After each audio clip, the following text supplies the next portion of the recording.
Well, I'm ready. I have to tell you, I have been as excited about this as any time I've ever sat in this chair for a lot of reasons. I get to be with Mike Appleby today, and I have known Mike, it seems like forever, but mid-'80s is when we started working on things together.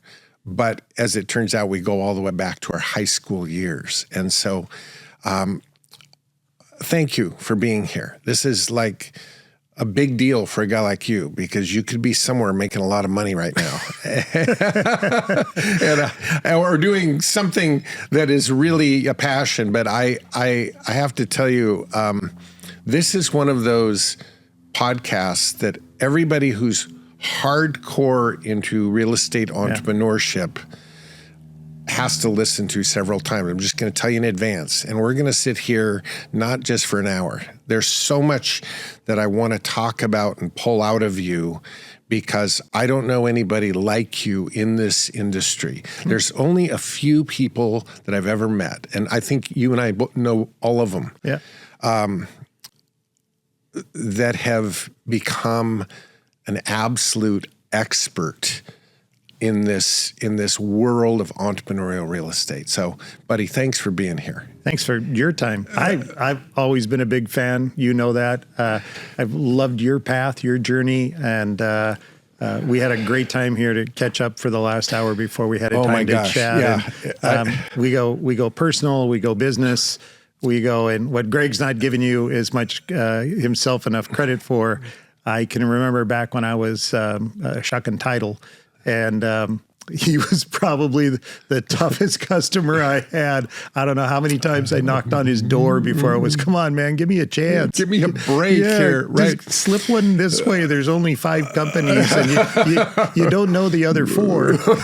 I don't. Why is this taking so long? Well, what I got to learn very quickly, and I want to break this down into segments of competence, because we're just going to get right into real estate. That's what this podcast is about. We can talk about influences and all of those things that'll come out in the stories, but I want to go from 2 big buckets. One is the bucket of competence, and what does that even mean? What do you have to know to be good at this? And then I'd like to talk about opportunity, much of which you are working hard to help pave the way, which is a whole part of your life now in the political lobbying side of counties, cities, of creating opportunity for developers, builders, entrepreneurs in real estate. People don't see that. That's in the kitchen. Like, look what you have no idea the work and the energy and the effort to get certain things approved at a county that opens doors of opportunities for what we do. Well, you have to know what you're looking for to even be able to do that. So let's just start with like I know that this is kind of coming from the hip, and I've got a lot of questions written down that I wanna go through. But what was the initial drive that got you into real estate, and tell me the path of that journey, because your experience has gotten to be known. Period. Known. There's nowhere you could go in this town that people don't know you for your competence. Where did it all start? Well, I appreciate that thought, except when I go home. Well, but that's a standard, isn't it? Right. You never appreciate it at home, Mike. No. Why are you late? Right. Yeah. Right. So I guess and thank you. I've been looking forward to this too, and we haven't had to have this conversation other than over the phone or by text from time to time. I've had the pleasure of coming to your hangar meetings, and those are always fun because it always has value. Well, we had a value. Awesome time just a few months ago speaking to a group together in Everett. That's right. And they could sort of tell, oh, you guys must know each other. Well, do you think? Yeah. Lots of projects. Right? I think Greg knew me when I had hair. Probably not a lot of it, but it was still there. It was still hanging in there. Oh. I look at back when I was going through, so it always helps to have a little bit of entrepreneurship around you. Yes. My dad, back when I was a little kid, was a gas station guy and then was always a car guy and, was involved in businesses himself. And then father-in-law, same thing, very successful guy here on the West Coast in the boat manufacturing business and has quite a legacy in that area. And so I knew that if you wanted to be what I would say financially set or successful, I figured that you would have to do something related to entrepreneurship to get there. And at the time that I was coming out of college, 7 out of 10 millionaires made it in real estate. We weren't tech. I'm 64, so that tells you a little bit where I was probably coming out in about 84 and moving back up here because I'm from the area, but I went to college south. So I majored in basketball. So it wasn't really like you were getting some well-rounded education on everything. But I did know that I could control my outcome by my effort. You learn that through sports. And so then you have to add some knowledge and a little bit of spin and go on top of that. And so that was my theory on getting into real estate. The second thing was I'd always been into architecture, taken a lot of architecture classes. So the enjoyment of creating something that was permanent in building or development was always a great opportunity for me. And again, coming back to this area where our family was, and knowing the growth potential in the area was a pretty big deal for me. So I guess that was part of it. The people I was around, I had grandparents that, had their own business and then had retired quite early because they started buying apartment buildings on contract and literally retired at 55, sold their business. And they continued to tell me the same thing. Hey, you should think about doing this. But you have to build up some capital to get started in that. And so we had to do other things. But again, if you've got a family, you need an income. So at some point you get some balance with a work career and then an investment career. And then you decide how much of the work career you want to have and then let the investment career take over. So I guess that I was around it. I knew that that there wasn't going to be a lot of retirement income for people, but I also wanted to control my outcome. And the only way I could see to do that was to be the real estate guy that, again, had the ability to invest. So it's just the startup of the capital. And under the big umbrella of real estate, of course, I think when people think of real estate, they think of brokerage, they think of agents, they think of that. But you've never taken that route.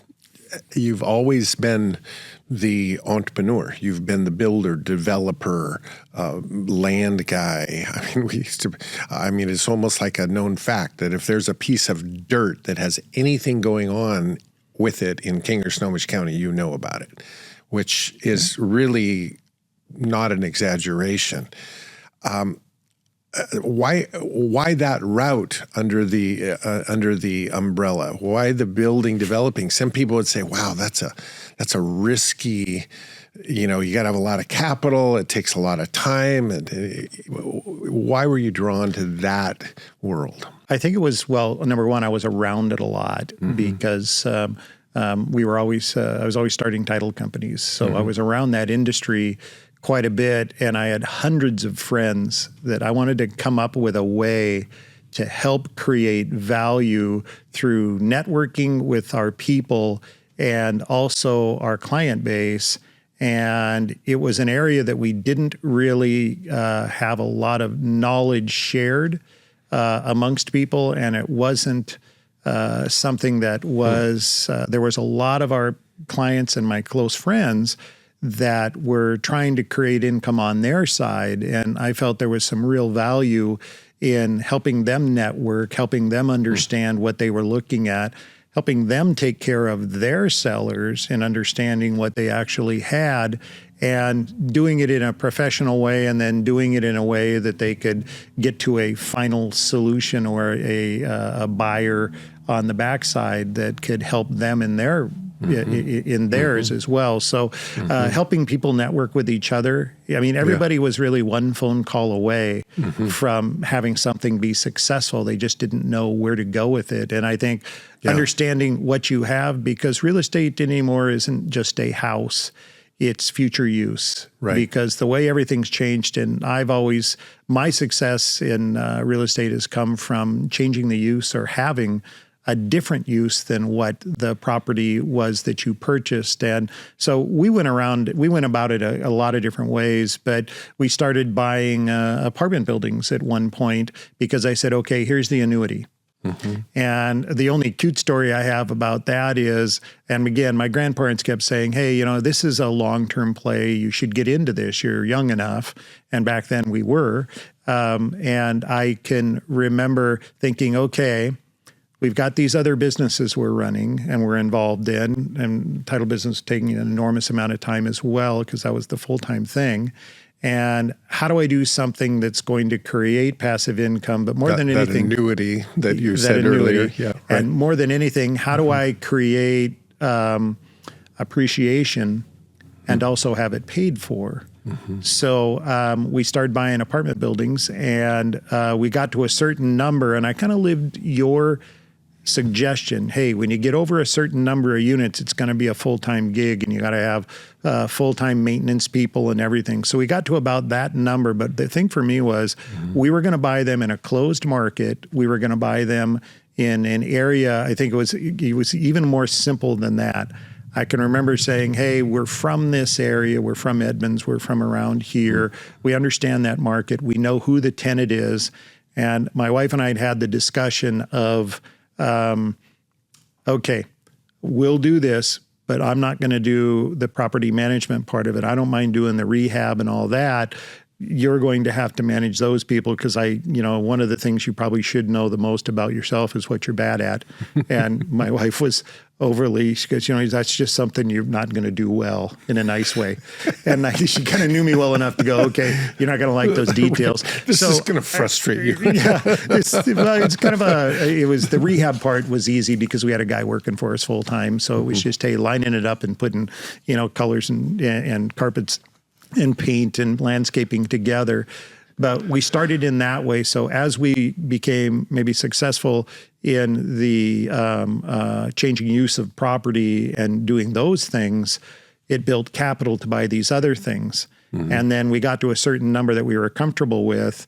And again, I remember talking to my wife about it. I was about to say, tell my wife, but talking to my wife about it and saying, all right, then we're going to stay in a marketplace that if you ever told me somebody's not paying the rent and I had to go pick up rent, that at least the guy couldn't beat me up. Or shoot you right on the spot. So, and I can, if you get me in the front door with a 75-year-old guy, he can get a swing in, but I think I can wrestle him to the ground and not lose that battle.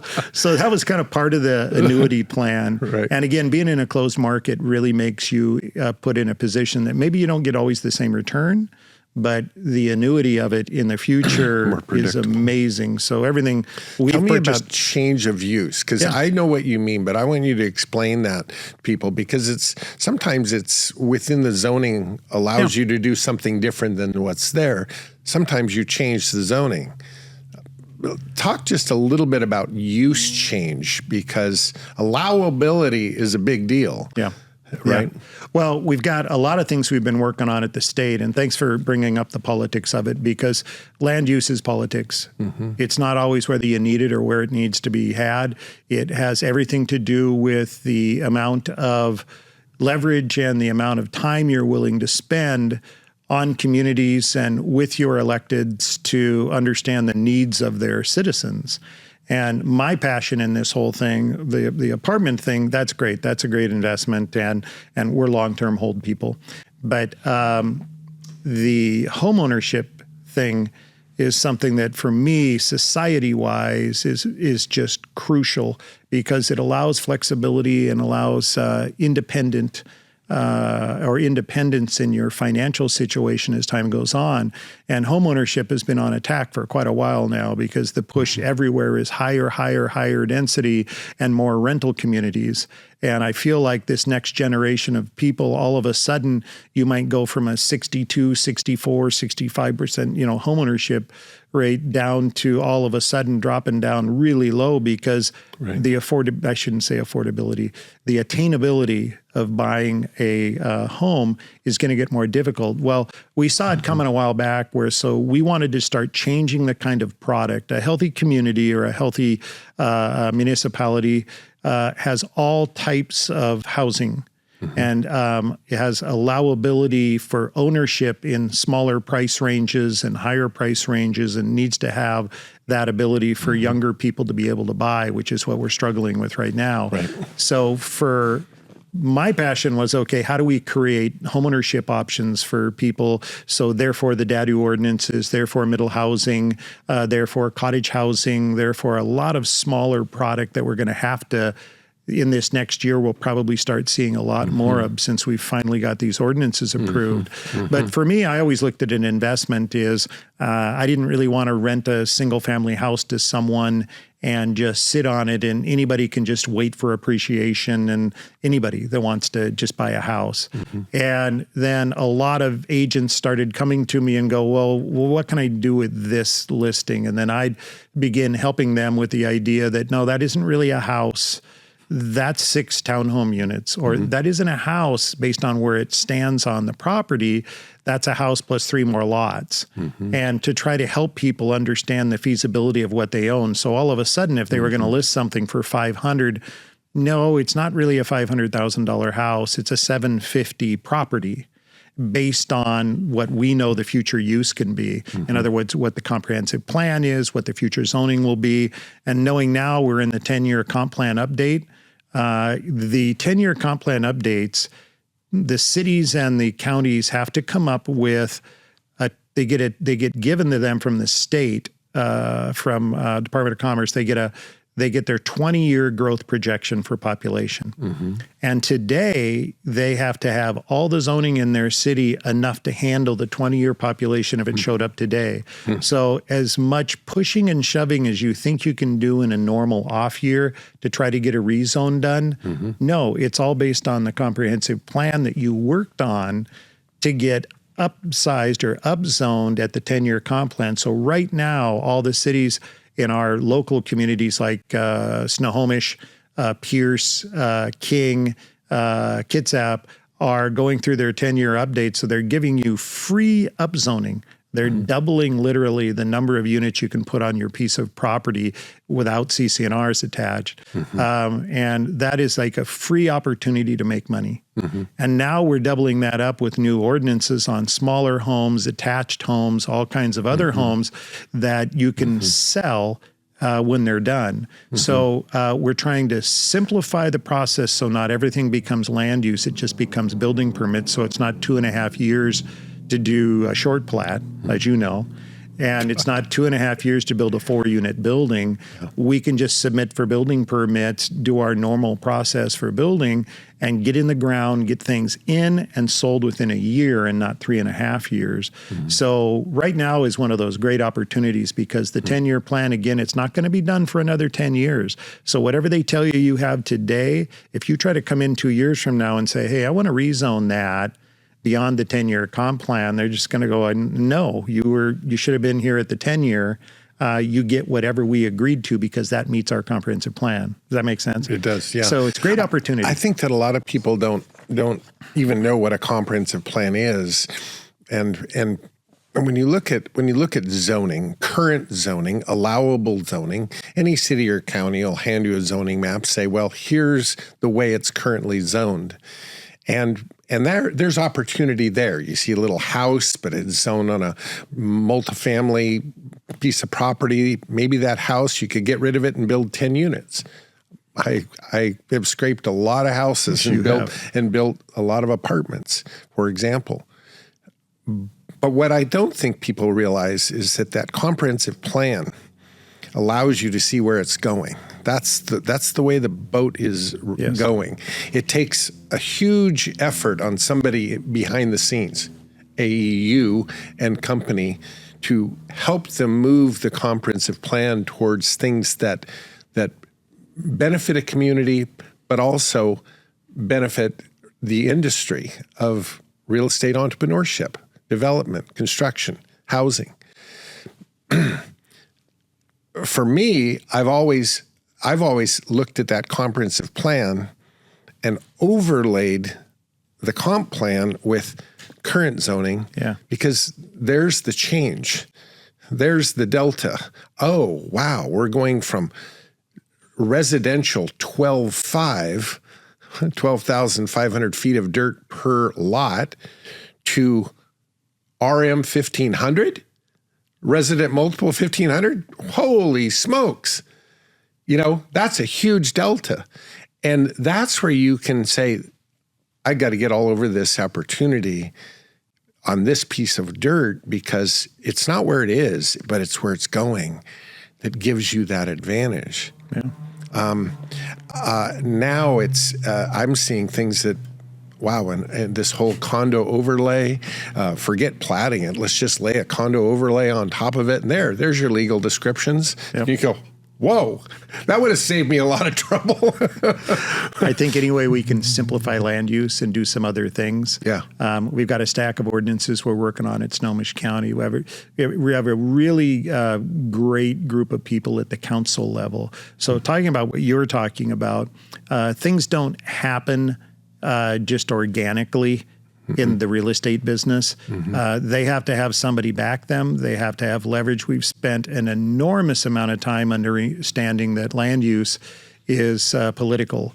And by political, I mean it's controlled by council and mayors and county councils and county executives. It's everybody's involved in making the decision. Right. And we need to make sure that everybody, or at least the majority of people at a council level, understand the importance of homeownership and options within their own housing, within their own communities. You got to remember that council members in a lot of cases, and again, this isn't a criticism in any way, homeownership or creating residences that's not their expertise. So a lot of people are accountants or bookkeepers or shop owners or engineers, and they don't really have that background. Right. So it's up to us to intelligently and professionally provide them with background information of why this would be a benefit to the community. I think anytime you have a large percentage of homeownership in your community, your schools are better, your safety, your crime's down, all of the things that go along with that.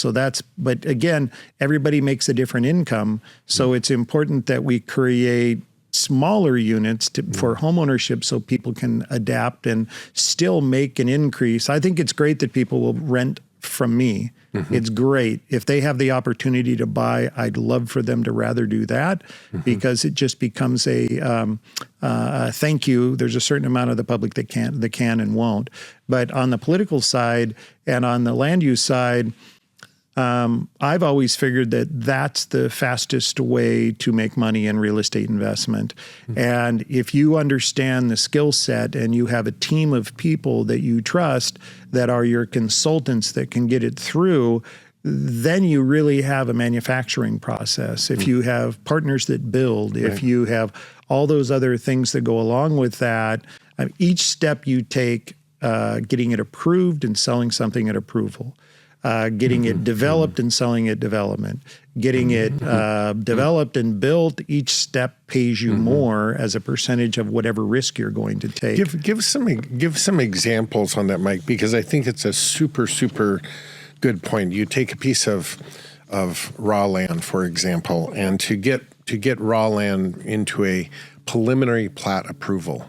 So if raw land is X, and you haven't moved a shovel full of dirt, but the drawings, the engineering, the process of getting it divided up on paper and approved on a preliminary plat approval. You haven't moved any dirt yet. You haven't put in any utilities yet. You haven't done anything to the site yet, but you've got the preliminary approval that says, okay, go to work.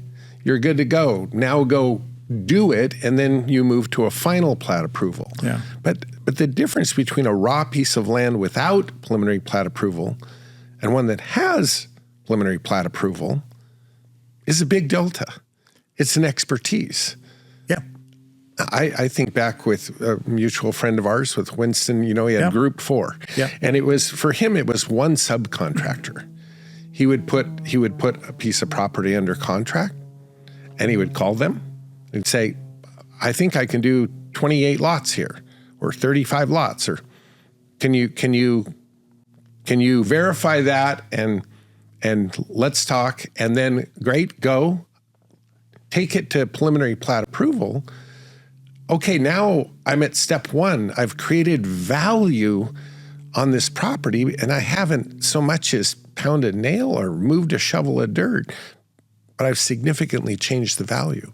Yeah. Yeah. I think what you're talking about all depends on how far you want to take something and what your skill set is. What I try to do is to help as many people as I can understand what they have or what they're working with. So if somebody brings you a piece of property and says, I need your help, I need you to help me do this, I'll go look, okay, how far do you want to take this? But at first, let's just find out what you have beyond a house or beyond a lot. Right. And then I can walk you through the ordinances that are in place that can create something like right off tackle that just through building permits. But ultimately, we look at the underlying zoning or the comprehensive plan. Now, remember, in Snohomish County, they're approving their new comprehensive plan after the state kind of, stamps it and verifies it. And we've had some wrestling matches for the last few weeks on approval. So as soon as we know that, what the county's going to do is they're going to now rezone all of the properties to the new comprehensive plan so that they don't have 5,000 individual comprehensive plan rezones coming in. So now when you see a comprehensive plan map and a zoning map, it's going to match in the county. The cities haven't all agreed to do that. So you start with looking at the zoning. Or then, the comprehensive plan, and now that's going to be the same as soon as we're done here in about 3 months. So then that tells you how many units or how you can place units on there, whether they're attached or detached or whatever. And then after that, you have a certain amount of things that I want to help people understand that then we deal with critical areas. Okay, how much is this usable? How much has a buffer on it? Do we have steep slopes? Do we have wetlands? Do we have streams off sites? Are the streams just drainage? Are they salmon bearing? Are they whatever they are? Then we know how much property we have that are usable. And whatever's usable tells us what kind of product we're going to get or the number of units that we could actually fit on the property. And then based on the number of units we can put on the property, that kind of gives us, and we know all the marketplaces. We're helping everybody we possibly can. So we know the numbers. We know about how much per unit each thing is actually worth, depending on what city or what community it's in. Raw. Yeah. Right. And then we would be able to tell you how much it's probably worth at approval at the end. And then the other part of this is all the utilities. So in other words, where's the water supply? Where's the storm drainage going to go off to? Can it be infiltrated on site? Where's sewer? How far do we have to go? Is it deep enough? Will it flow? Where's PUD? Those are most of our services, those four, like storm, sewer, power, water. Those are the normal four that we have to provide inside the urban growth boundaries. Right. So those are the kind of decisions and talk about things that we're going to talk about when we're trying to evaluate a piece of property or help someone decide through the listing process what they actually have. Right. Or if someone's trying to buy, then we kind of help them through the feasibility process. If somebody owns a piece of property or buys one and then wants to take it to a, let's say, preliminary plat approval and engineering, I can give them a list of consultants, or we can give them a planner that would take care of it for them, and then they just pay those people for the approval process. I would tell most people, if you're only going to develop something once, don't do it. It's not a skill set, and it's not a network of people that you're going to become nothing but frustrated, and you won't believe how expensive it's gotten. Back in your day, early day of development, it might have been $32,000 to $35,000 a lot to develop. Now it's $100,000 to $132,000 to develop lots, especially with the amount of work it takes to do them now, because the pieces that are left over are tough ones. There's nothing easy. Yeah, so, no easy ground left. No, and so what you're doing is you're creating a different product. And because of the density continuing to increase, Like when we first sponsored the townhome ordinance in Snohomish County, we didn't have any townhome projects at all. And then we got to about now where maybe 35% of real estate development in Snohomish County is probably townhome. I'm going to go 3 to 4 years from now and say 65% of all the new construction in Snohomish County when it comes to residential housing like that is going to be townhome, and only maybe 35% is going to be single family. We, because of urban growth boundaries and these new comprehensive plan updates for 20 years of population, they have to increase all of their stuff. Like a lot of Snohomish County is going from low density, 4 to 6 units per acre, to doubling it to 6 to 12. An enormous amount of the area by Martha Lake, Alderwood Manor, and other areas are going to double in density. See, that's one of the things I'm going, hey, we worked really hard to get this done. Investors should be looking at things like that because that's free money. Does that make sense? Sure.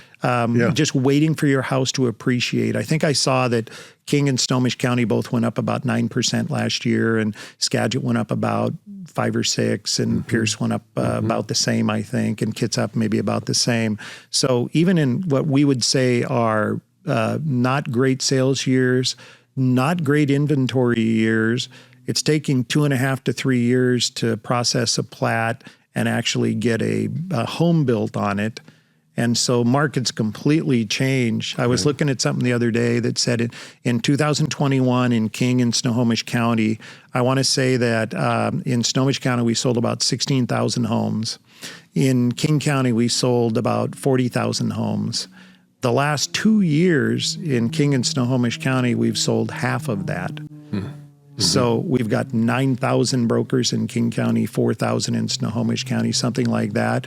We've sold half as many homes. So we sold 8,000 homes a year about for the last 2 years in Snohomish, and about 19 to 20,000 a year in King for the last 2 years. That's somebody's boat got rocked pretty hard, but we still saw 9% appreciation, even at half the sales. So with growth management, appreciation is a guarantee because we've killed the supply. Right. Yeah, it's all being packed in. It also warrants opportunity to those who are able to pull that off. It's taking more opportunity and putting it in the hands of developer and contractors in those areas, and because again, this is the only areas that can accept that kind of growth. This is now the borders on it.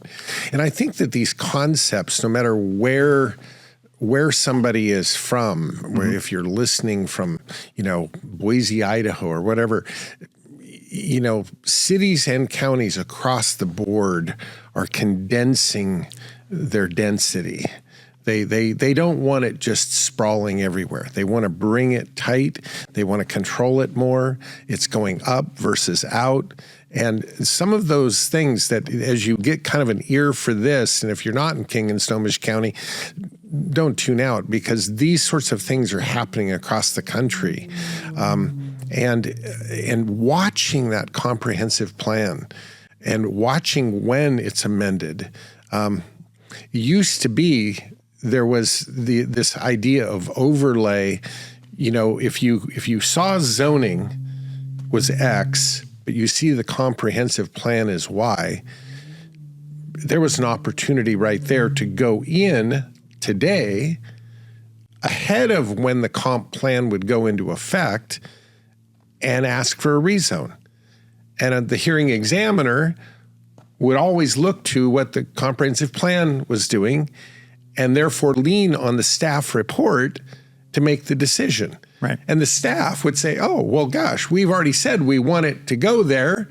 So you'd oftentimes get it granted ahead of it actually being adopted across the board. Yep. Wow, there was a lot of opportunity in that. Yep. Whereas on the flip side, if the comprehensive plan doesn't say they want it, you're going to go get your ass kicked. Right. I've done that a few times too. Yes, you can. Right. You got to row the boat the direction it's going. Yeah. But now it's this clear picture of density. Yep. Talk to me about this, the DADU, ADU and this condo overlay to be able to sell them independently. This is something that over the last 3 or 4 years has become a really big deal too. And I see this across the board. Appreciate you bringing that up. And again, when you talk about across the country, growth management is everywhere. Yeah. And this process, if you don't have it, it's coming your way. Yeah. But most big cities are involved in it, most large counties. Yeah. So thanks for bringing that up as an example, because we're not so cutting edge here that we're the first ones to think of this. This has been going on all around the country. And I just see this as an opportunity that I'm surprised at how many properties I look at every day. I look at 4 or 5 a day easily, trying to help brokers and people, help them understand what they're looking at and what it really is, not what you see when you drive by. Right. It isn't that. It's, people should know that as a part of the learning curve. But you're right. We've spent, what we were trying to do was simplify a lot of this so it wasn't so money intensive and time intensive. So we went back at this. We wanted to create some opportunities for people that were on the building permit side and not on the land use side. So to talk about 2 of the bills we worked on at the state level. Now, remember, I've gone into other communities up and down the Puget Sound and said, hey, here's something we've done in other counties. You guys should pass this.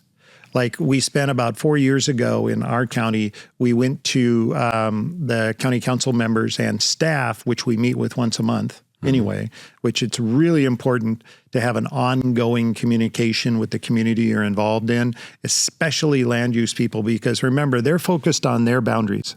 They don't see other things that are going on around them. So for example, Skagit County, which is north of us, I've talked to some of their cities about the fact, hey, you know what?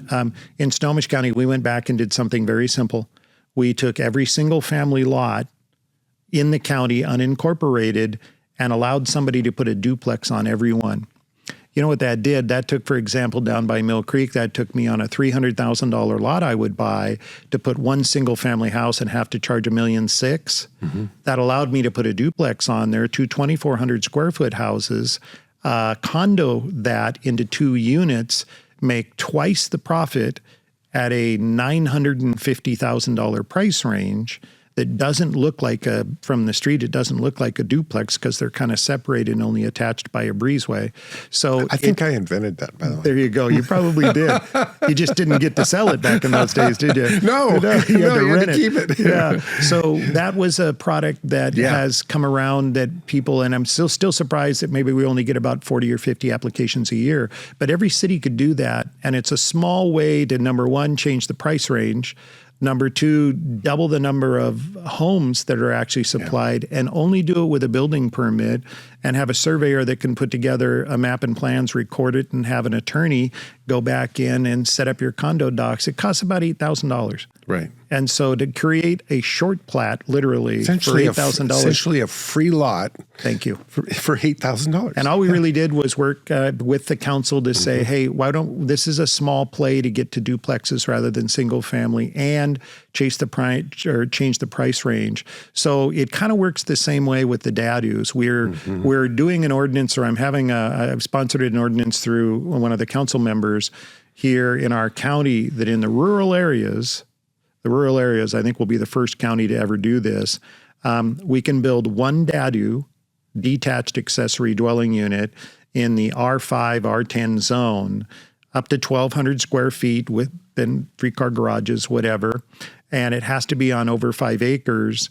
And then we already have that ordinance in place, but you have to rent it right now. So you could do a joint party well with the existing house that's on the property. You've got to go get a septic approved and hook up PUD and power. And they'll now, under this ordinance amendment, there's no requirement to have the same ownership for each. You'll actually be able to go wander out to somebody out on a 5 acres and say, hey, I just want to buy that 1 acre. You only use one anyway. Sell me 1 acre. I'll record a condominium document giving you 4, me 1. I'll give you, pick a number, $150,000 for that lot in 90 days. I'll go in and just get a building permit for that DADU. And all of a sudden, I've built a product at 3 bedrooms, 1,200 square feet for either my group, your group, the baby boomers, or even younger folks at a more affordable price so they can get started if they want to be on acreage and not in the city. So that's one of the DADU changes we're making right now, and will probably be the only one that you can do it in a rural area. The other amendment we're doing is the state one. So at the state level, we lobbied the state for a year or two to get DADU's infill inside cities or inside the urban growth boundaries of counties where on any single family lot that doesn't have CCNRs, we can put up to 2 DADUs, 2 attached dwelling units or detached or one of each, however you want to mix it up, and then record a condominium on there. So it's not land use, it's not a short plat, and you can build them in, depending on the county, up to most cities are doing them up to 1,000 square feet because the law says you can't go smaller than 1,000. Just happens in Snohomish County, we have a little more leverage, so we went 1,200 square feet. And the amendment I'm working on right now in Snohomish County is I could take a duplex, put it on a single family lot, and get 2 DADUs for each side of the duplex. So I could actually take a single family lot, do a 6-unit condo with no land use, just building permits, and record a condo on that. You don't think that's a big win? That's a ridiculous win. Yeah. And guys could do that all they want. And you could actually go in and just buy the lot and put a 6-unit condo and record it on vacant land and then sell it as a 6-unit condo. You don't think you could make money off spinning the lot for that? Yeah. Yeah. And it's interesting to me. How long will it take for it to just sort of be common knowledge that everybody realizes that, and therefore the house that's there, unless it's spectacular and well placed, has very little value. It's a land play now. And yet still there's this opportunity right now. And I think that that's where the knowledge comes in. And it's to see something that others don't see is what education's all about. It's seeing that you could do something there. I mean, I so many times you'd see a little single family house, but you would know the zoning in the area allows for 12 units. Yeah. So, I think a lot of the plays are like that. You brought up a point earlier. All that work going on in the kitchen, and then it shows up in the dining room, and all of a sudden, oh, look at all this food. I mean, it's all prepared. Well, yeah, we've spent a lot of time in the kitchen. We've spent an enormous amount of money and time with our electeds to help get these things accomplished. And I've been sitting here watching it for years through my growth and being involved in all of these organizations, whether it be on the Affordable Housing Council for Master Builders or the Housing Policy Committee, or Snohomish County Tomorrow, which I'm the citizens rep for, the Land Use Committee, which includes like all the cities and county officials. And I get to represent our interests as citizens within that group. But I think that some of the things we've got going on right now are all the things that I looked at and said, okay, we have a housing crisis, and our housing crisis is more along the lines of homeownership is kind of under attack because it's being taken over by apartments. So how do we hurry up and create a process to start creating smaller builders, smaller people that don't want to have or don't have as much capital to get involved in creating these small things. So now all of a sudden I can buy for an Everett. We got a DADU ordinance, the state DADU ordinance close to it, approved in Everett about a year ago. And we're already back in with them amending it because we can see some changes. So we probably have about 50 applications for DADUs in the city of Everett. People are figuring it out over this last year. And to answer your question, I think it takes a couple of years because in Seattle, when they passed their DADU ADU ordinance, it's a little bit different. They're going to have to update it to meet the state's requirement. But they did 1,000 ADU DADU units permitted in Seattle last year. They did 1,000 the year before, and they're lucky if they did 300 single family. So it is already... It's there. And we have hundreds of small guys that a lot of them used to be real estate brokers that have begun to do that for a living, rebuild a house, attach an ADU, build a separate detached, and create a 3 condominium unit. They call them a 3-pack. And the profit margin has been really good. So these are things. And then we have middle housing that we passed in our state that allows you, depending on the population in your city, to create up to 6 units on every residential lot. Like if you have over 75,000 people, and then over 25,000, you get like 3, I think it's 3 units if you're not within a quarter mile of a major transit stop. And then on smaller cities that are connected to the urban growth boundaries, like most of them in King County, they automatically get a duplex or 2 lots on each single family. And then we're doing a lot splitting ordinance right now that you could administratively do a bang lot ordinance, okay? So you can do a lot split into 2 lots on your single lot. And then think about this. So I'm sitting here on a vacant lot that's maybe 18,000 square feet, whatever. It's in the county. Let's say that I go in and do a lot split, which is like administrative, like 90 days, hopefully. And then, and no frontage improvements. Wow. And then I turn that single family lot into 2 lots. Then I build 2 duplexes and 4 dadus on each one. And all of a sudden, 1 lot, without really any land use, I've got 12 saleable units. What happens if I'm not really a builder or anything like that? I do the lot split, I record the condominiums, and I sell those. That's a huge, that's a huge win because I really didn't have to spend that much money. I just found myself an opportunity by marketing these kind of properties. There's great opportunity right now, but you're right. The take on it is still, like I'm doing classes constantly for brokers and other investment groups to just kind of say, hey, this is what because when I started seeing that a lot of our flip guys and investors were starting to flip mobiles in parks, I went, this is a bad sign to spend that much time and effort to make $20,000. That's just a rough one. So you knew something needed to change to keep everybody involved. And this dadu play, this middle housing play, these guys can pull that off. I think that one of the things that you said that I really like is that there's opportunity for the small guy. When we think development, so much of the apartment construction you see these days, you're just like, oh my God, how many units is that thing? What did that cost? It's $100 million to build some of these complexes. And you go, well, that's some big REIT, that's some big Wall Street money that's taken over. And it can be discouraging because you think, well, that's where everything's going. But it isn't. There's so much infill opportunity right now. And I love infill because you're not reinventing the wheel. The demand is already there. I mean, my God, you build these things and there's a market for it because you're not going out to the next freeway off-ramp that hopefully is going to go in that maybe never will. You're right there in the backyard of what's already existing. Well, dadus are all around the country. You know that. Yeah. And I just look at it as what a safe play. Yeah. Because development and these type of plays, it's all math. What do I pay for the existing land? What are my improvements going to cost?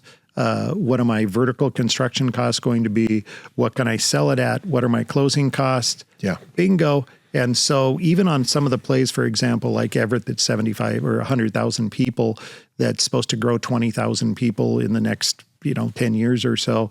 That's a great opportunity. I did some math on it the other day on the older the city and the more cities that have alleyways, because a lot of it's set up for properties with alleys because they're butted right up against the alley. Sure. I've probably been on 4 sites this week for friends of mine that said, hey, Mike, you've been telling me about this. Can I do this? And so we got a planner on it. We got PUD to come out there. I tried to put together groups so they could hire a manufacturer to build it. All they have to do is follow the plan with the few consultants to get the condo recorded. And all of a sudden, these guys that were flipping houses, there's 3 guys I'm working with that were going to flip these houses. And I said, hey, slow down there. Don't flip this thing. I've got this thing in the works. You could end up just recording a condo, getting a building permit, and you'd end up with 3 units on this. And number one, if you want to flip the house, go ahead. Sell the house, but record the condo first. And then you have 2 more lots that you can at least get $150,000 for off the alley. Yeah. And so all of it, you know how much work it takes or what kind of a great buy you have to get on a $500,000 house to make $150,000 on a flip. Almost impossible. There you go. So I kept saying, hey, you don't have to be a developer. Here are the consultants. I really just want to help you build wealth. And I really want this to be successful because you guys should know about this. You've already invested in the property. You're coming to me, talking to me about, well, I'm just going to rent it. Or I think what I'll do is I'll just sell the house. It looks like I can make 50 off of it if I spin it. I go, well, wait a minute. The one guy that I was working with in a small town down here, he bought for $800 or something, and he was going to do a whole bunch of work and sell for $950. I go, well, wait a minute. You've got another lot here. That lot in that town, just that Dadu lot, is probably going to be worth about $200. And if we build 1,000 square foot 2-story there with 3 bedrooms, like the plan that'll fit, we think you can sell that thing for $700. And I know it's not going to cost you more than about $300 all in. Right. So you got a free $200,000 lot. Mm-hmm. You still sold the house for the same thing because they're 5 feet apart and it was just a falling down carport. Mm-hmm. You put $300,000 more in, you made another $200,000, you made $400,000 accidentally, and you still made the money on the flip. Right. So I just want people to think one more layer deep because that's how you're going to make money for the next 10 years, not flipping a house. And the time frames on these things too. You talk about back in the day, the word was in terms of land development, it's the second or third guy in the door that makes all the money because the first 2 just lose their wallet on the way between here and the finish line. They can't last, so they go under. And then somebody buys it at 50 cents on the dollar on the 10-yard line from the bank, and they take it across the line because it took so long. And all it takes when you've got a lot of money going out, you don't have any income on raw land, and this time is so incalculable that do you have enough money to last till the end to where you have a finished product to do something with? And then is there a market then? And what's the administration going to look like then? And what has happened in interest rates? And you're trying to navigate in the future so far that you just might as well just close your eyes and throw darts. Whereas when you can contain the time frame of this with not having to go through formal platting and condo overlays and creating lots just quickly, and access is there and utilities are already in the street and all of these infill things that really speed things up. Now you don't hope that the elk stands there for 5 years and doesn't move before you can shoot. They don't do that. They move. So this makes it so much more predictable, so much safer. Yeah.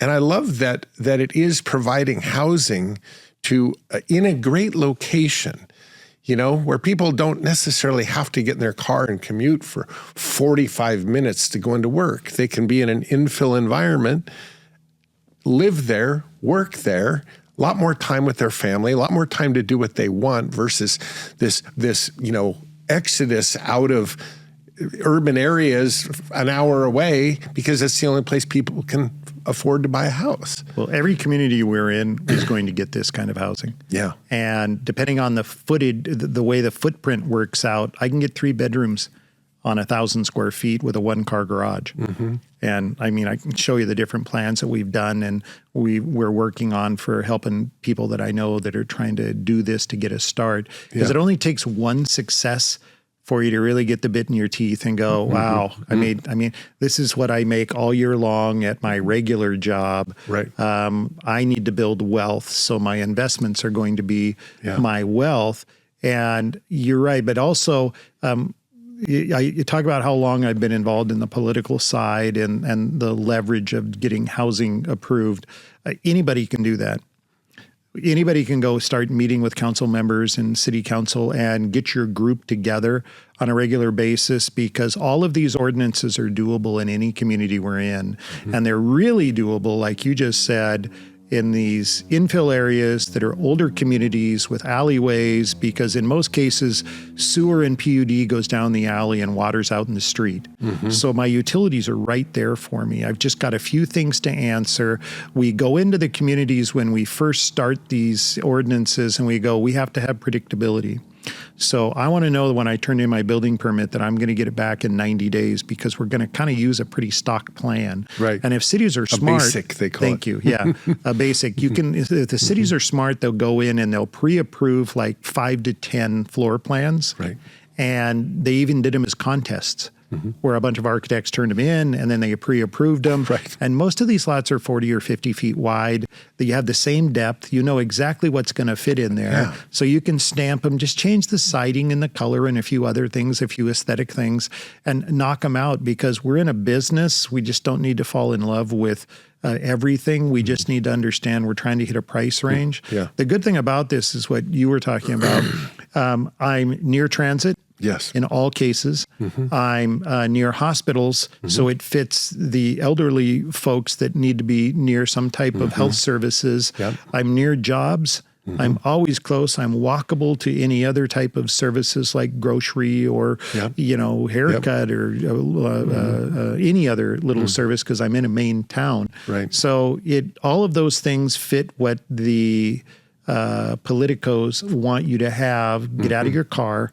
Right. Walk or use transit to get there. And so we know that those infill will go up in price. In Kirkland, which is obviously a high-end neighborhood in King County right now, they'll have to amend their ordinance, but they're selling 1,000 square foot dadu for $1.1 million to $1.2 million. And in King County, they're selling, let's say, an 850 square foot dadu for over probably close to about $1,000 a foot as well. So there's money in it. Right. And some of these communities are probably, they're an easier build than our really high density cities where some of our utilities are difficult. But as we work around to our medium-sized cities, you'll see that there's not a town. Everett, for example, I just saw one that was over in South Everett in the Painfield area. Sorry for you guys out of the area, but it's kind of a, what do you guys call that? It's it's in transition. Is that the word I'm looking for? The neighborhood's in transition. Right. That's the nicest way to ever heard of putting it. But yeah, I just gentrifying. Oh, well, there you go. I call it "Don't drive at night." Okay. Exactly. Well, we just had one, a little 1,000 square foot deal, 1-car garage, sell for $575. Yeah. I know he just scalped the property off of a lot that he already had that he was going to build a house on, so the land was free. There were no frontage improvements necessary. Yeah, I know him. He built those two houses each for $250, and he sold it at $570. The creation of the dirt is a paper creation. It didn't cost you any more for the property. Thank you. Okay. Then you come in and you're building between something that's going to sell between $500 and $1,100 a foot in the examples you just gave, depending on where it's at. I haven't heard of any construction of something in the 850 to 1,000 square foot that's going to cost you more than $250. And that's top end costs. I mean, I can think of places you could build out for $100 a foot still. I mean, several places across the country are still building at $100 a foot. So the math works any way you cut it. It's all in a, what is it costing you for the dirt? What's it costing you per square foot to build? What are you going to be at the end? I want to throw another little wrinkle in this, because it's another platform, Mike, that for most of our career, which let's just say we've been rounding off. I'm a little longer than you, but let's just call it in the bucket of 45 to 50 years we've been at this. That's a long time.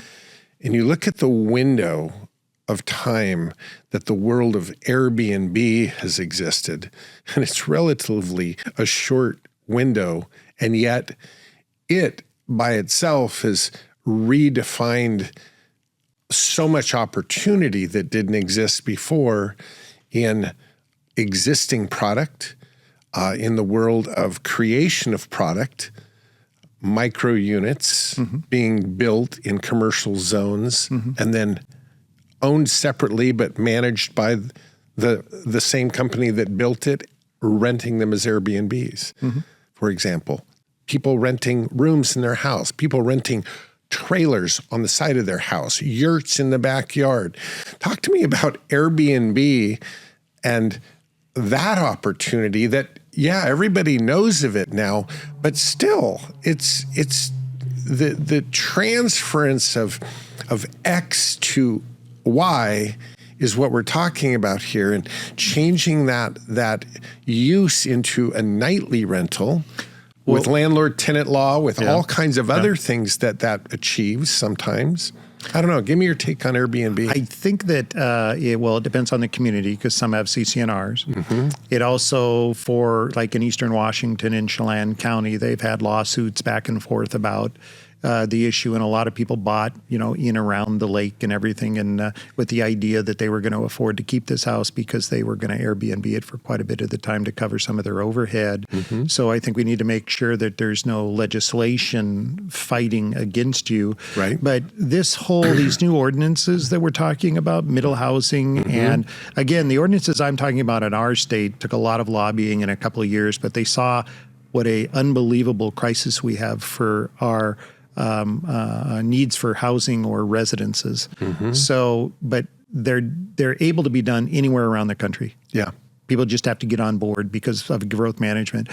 When you're talking about Airbnb, like the Dadu play is fantastic. It's just made for it. If you can build something for $250 and rent it out for whatever, traveling nurses or whatever process you want to rent it out for.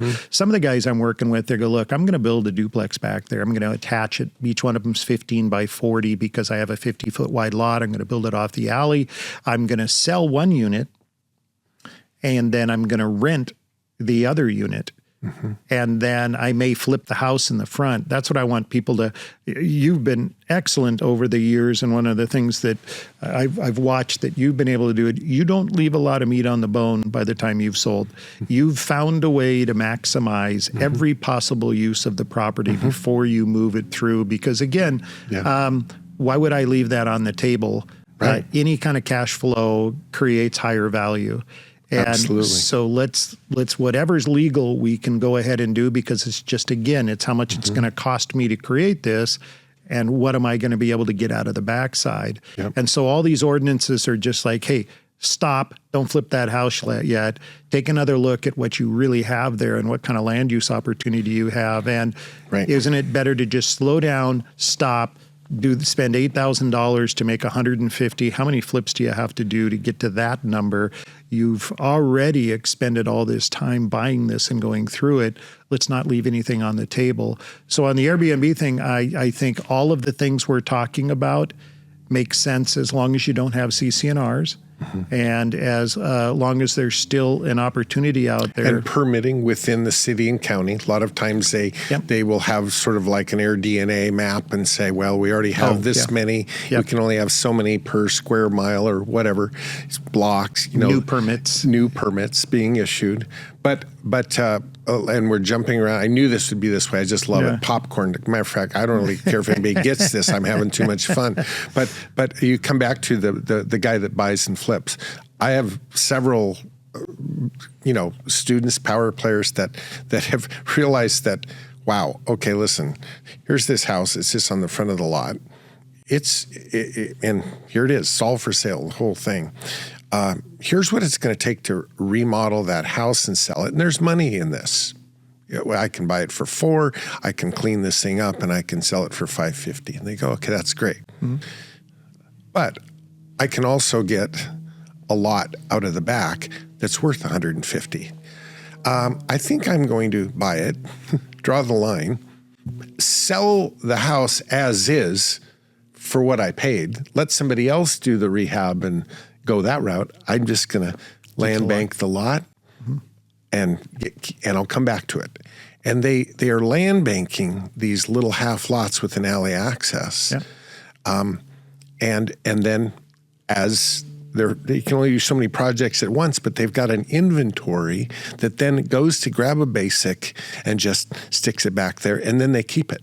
And then they Airbnb that out. Well, and if you're not a manufacturer, which was what I call home builders, I mean, there are all kinds of guys that based on a certain number will fee build for you and put up the 1-year warranty. Absolutely. And then sell. And so you just, again, at whatever stage you sell at, you need to get an increase in your return. Yes. And so anybody that's just buying real estate needs to understand that there might be development value for you without even spending much time and not even a land use opportunity through all these condominium And remember, the condominium laws are at the state level, not at the city and county.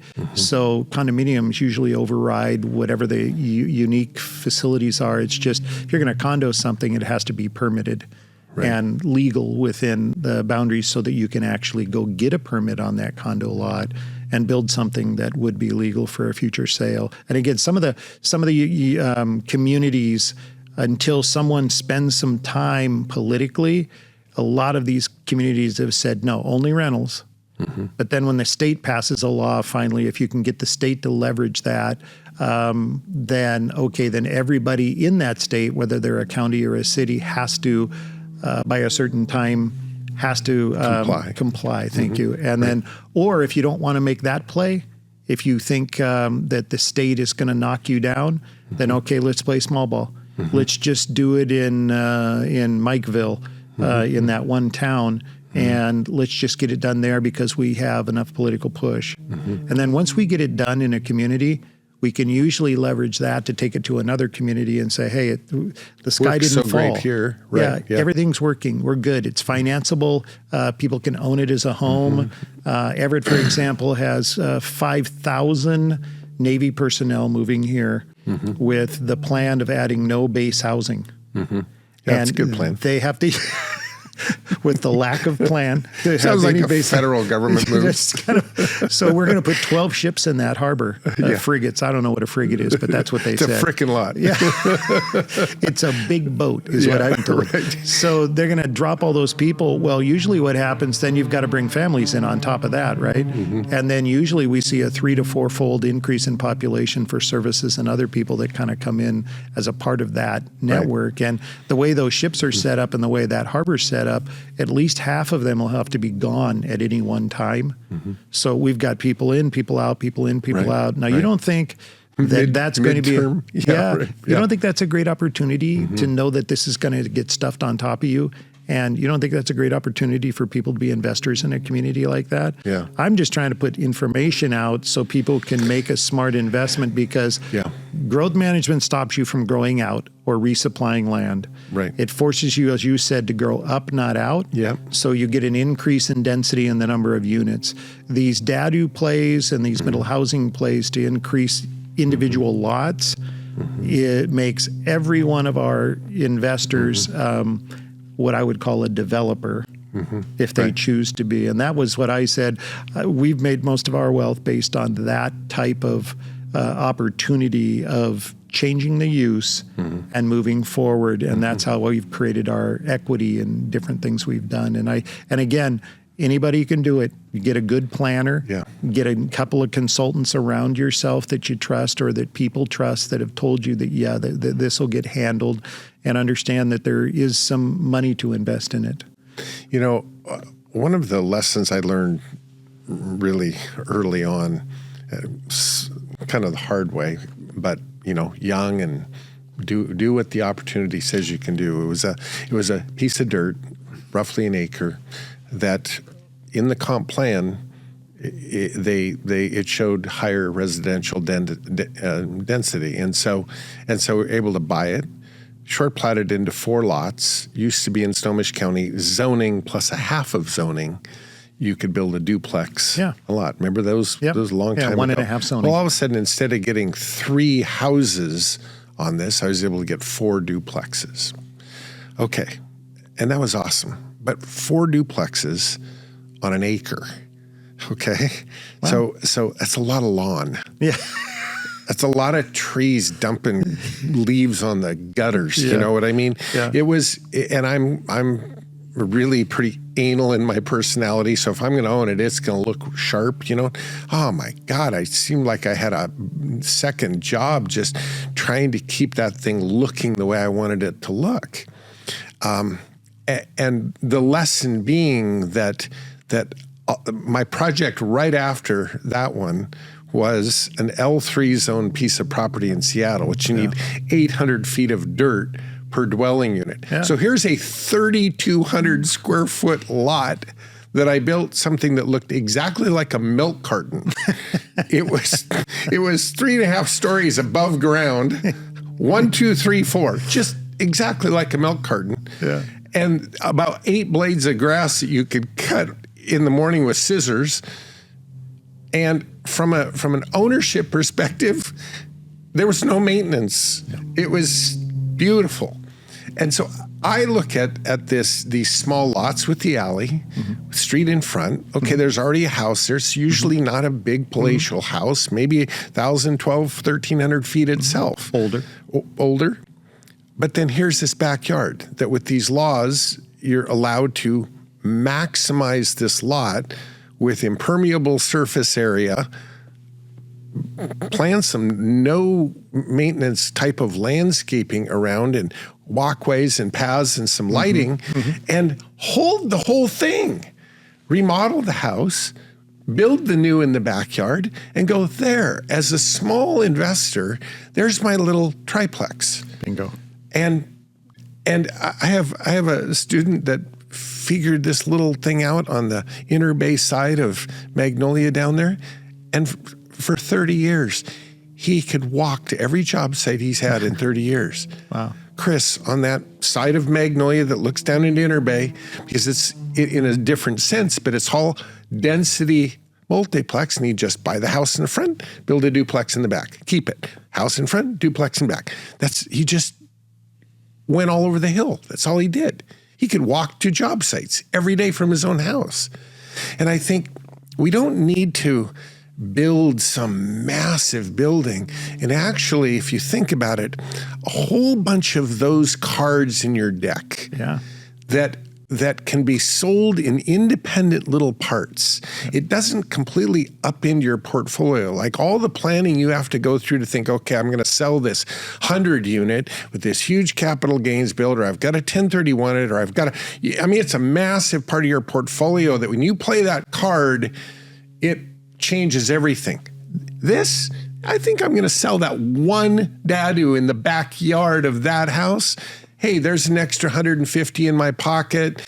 I've kept it for, so now it's capital gains, not ordinary income. I'm good. Or I can roll it into something. Yeah. But I'm not completely upending the whole truckload by just playing a card that keeps me in the game. And for my objectives, Mike, when you get at this long, my objective when I was 18 is I'm going to do this forever, never having a job. That was the objective. I want to just do this on my own until I drop dead. Yeah. And I'm still alive, and it's those little cards that have gotten me out of trouble, that have allowed me to get back to current, that have allowed me to just survive things I didn't see coming. Yeah. And man, all those little cards, it's like, how do you beat somebody and go fish when they got a stack of cards that big? You just, here, there, I've got something I can play that solves the problem, but doesn't change my overall game plan. I like there's safety in that plan. Safety. Did you call that milk carton Pinneo Towers? Yeah, I should have. Yeah, it's left a sign up. It's not an architectural wonder. You could have actually, like the old days, you could have poured it into concrete and made sure no matter who bought it, always kind of left it there. If everybody can go to Google Earth, just go to 823 Nob Hill in Seattle, and you'll see a milk carton and go, "Oh, that is as ugly as they get." Well, I remember when you and a partner were doing a lot of buildings around Edmonds, but a lot of them were apartment buildings. So your only option was you were pregnant or not pregnant. You had to sell the whole thing or keep the whole thing. So you didn't really have options to play. But now I look at it like a lot of the guys I'm working with, they're going to resell the house and resell one of the units and always keep one. Right. And then these things are just building permits. So you're going to be in it and out of it in 8 months. Yeah. So time of hold isn't like the old days where you had to hold it. Oh my gosh. You had to set up a purchase and sale agreement for at least 15 months to 18 months to get it approved. Or option it or something. Exactly. Right. And then you had to go get it approved. And then it took a year to get it developed and recorded. Then it took you 6 months to get the house, the first house built for the model. And then all of a sudden you're into this for 4 years and you've gone through 2 real estate markets and you're just going, well, you know, the one thing I can say is that the market got better over 4 years, so I made money. Yeah. No, that's or not. Yeah, or not. Or yeah, it fell off on the your table timing. and I lost it on the 30-yard line. And I dumped down a couple of commas into that at my bank net worth. And now I'm going, okay, I can't get that back. And now am I willing to sit here and hang on to it or just take the loss and move on? Yeah. I think what you're talking about is it allows you flexibility to keep it as a small rental because you're not socked into it a bunch of cash. Yeah. Or you can just wait a year or two on your capital gains. Yeah. And depending on the tax attorney you have and how you go about this process, that's another discussion we can have based on what we do in our business. Like for me right now, I'm kind of more at the brown banana stage of real estate investment. So I'll finance, let's say, my son and his ventures as opposed to being in the middle of something over and over again. But I think one of the things we just always have to remember, partnerships. And I know you've talked about those probably before and been through them. And I just have some certain rules I follow on those, and we've done many, and they've all gone well. I'd love to hear that because it's, you know, partnerships are referred to as restaurants. You know, about 85% of them explode and go out of business. So I think it's important that we have we're equally yoked a little bit, to use kind of the biblical phrase, but we both have to have our skill sets. We both have to have a high amount of leverage, and it's not really a sales pitch. There should be a checklist of how we decide how the partnership should work. And if one person's going to do all the work, great. The other person puts up the money, however you want to do it, however you want to split it. I can just tell you over the years that I've made sure that anybody that I was involved with, that they made as much money as I did or more. And I can tell you that I did most of the legwork. So I just wanted to promise and over deliver. Yeah. And then I also wanted to make sure everybody did really well on the project. And the timing, as you said, told you, but it wasn't like one person lost and one person won. Yeah. You both won at the same level, you both won, but each person has to have I watch so many of these partnerships where they both have the same, skill set. Right. But they're missing the capital. Yeah. So it didn't really make sense to have the partnership in the first place. So just make sure everybody's got their part of it that they're providing. And again, it's not like you have to have a ton of capital if you're willing to do some partnerships and somebody you have was willing to put in the capital to start with, just to build your net worth to the point where, okay, now I'm on my own. It's just there's a process that in your head you have to follow to make sure, and especially the person you're partnering with has to be in a safe situation. Right. You know, in every part of their life, so that you know you're not going to get caught in the middle of that. Right. And the type of ownership that you put it in is obviously key too. But we've both had partnerships, and Winston was a great partner. And I remember Winston, who was a large home developer here, and a friend that we'd had for years.